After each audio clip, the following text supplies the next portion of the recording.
Good day, my name is Jonathan Emilaw, and this is my finals activity exercise number 1 sa operating system. And try nating isolve. Napili kong algorithm dito ay first in, first out. So, una ay gawin natin dito ay sulat lang natin yung 1 kasi siya lang naman yung page na parang ibababa lang natin yung 1 dito sa frames natin. Ito ay ano na to, 0 na yan, or parang wala pa tayong ilalagay na page kasi wala naman tayong naka-assign sa time 0.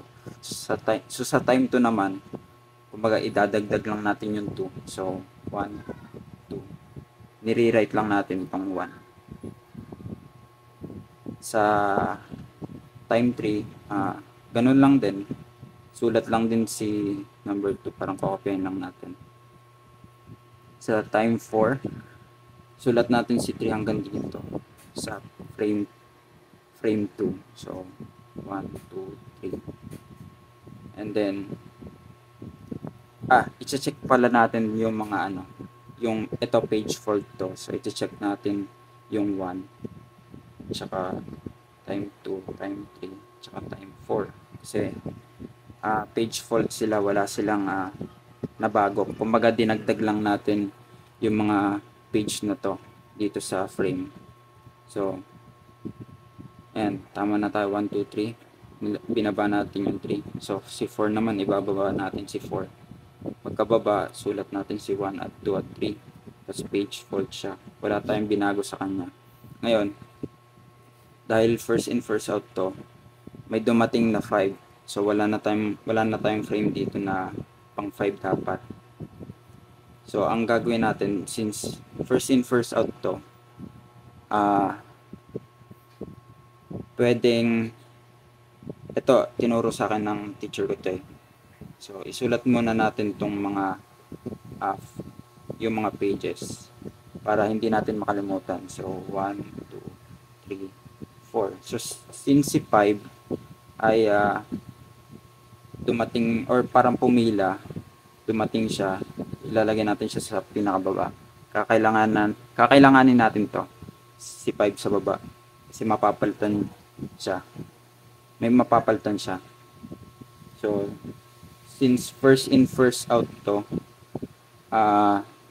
naunang dumating sa atin si 1. So X na natin to. Tapos yung 1 mapapalitan ng 5. Tapos si 5 nakapila na. So pag napalitan na natin yung 1, rewrite lang natin yung mga sumunod sa kanya. So 2, 3, at 4. So sa page fault, hindi natin siya checkan kasi may na-replace tayong page. So yung na-replace nating page, ayun yung isusulat natin dito. So ang napalitan ay si 1. So 1 ito. And then ganun lang dito, since may 5 tayo, kakadating na lang niya, susulat lang natin siya lahat. Sulat lang natin siya lahat. Tapos page fault, wala tayong pinalitan. So si 6 dumating, sulat natin dito. Tapos si 2, ayun, nakapila si 2, pangalawa siya. Kumbaga siya na yung pinaka first. So since first in first out tayo, so cancel natin si 2, pasok si 6, papalitan natin si 2, gawin natin 6. Si 2 mapupunta siya sa page replace, tapos sulat natin yung the rest. Tapos dumating ulit si 1. So di ba na-cancel na dito si 1, bumalik ulit siya. So si 3 naman yung mapapalitan. Yes, si 3 yung mapapalitan. Since siya yung pinakauna, so siya na yung mapapalitan. So si 3 ay si 1 na dito. Tapos copyahin lang natin. And then sulat natin si 3 dito sa page replace. Then sumunod si 2. Bumalik ulit si 2. So ang isusunod natin dito ay si 4.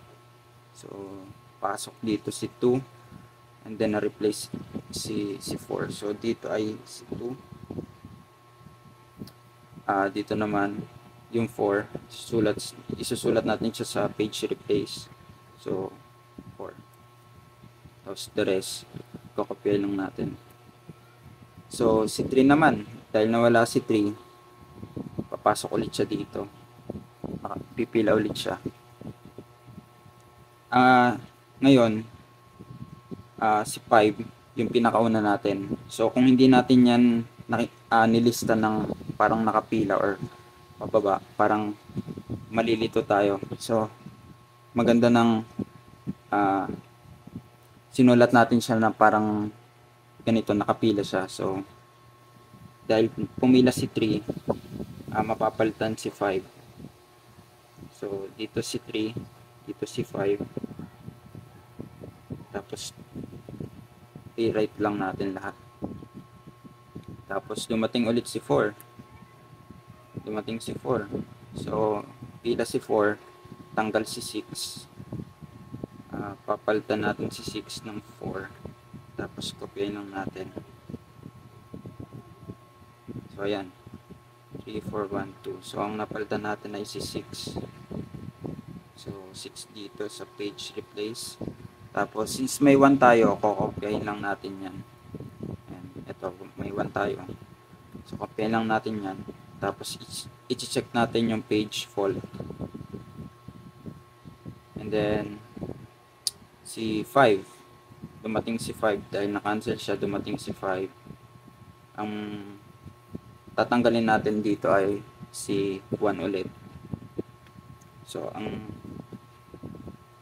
1 ay mapapalitan ng 5. Tapos, the rest, kopyahin. And then, yung 1, page replace siya. So, ayan.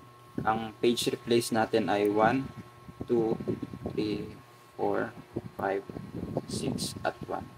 So, ganun lang yung pagkuha ng page replacement sa using first in first out algorithm.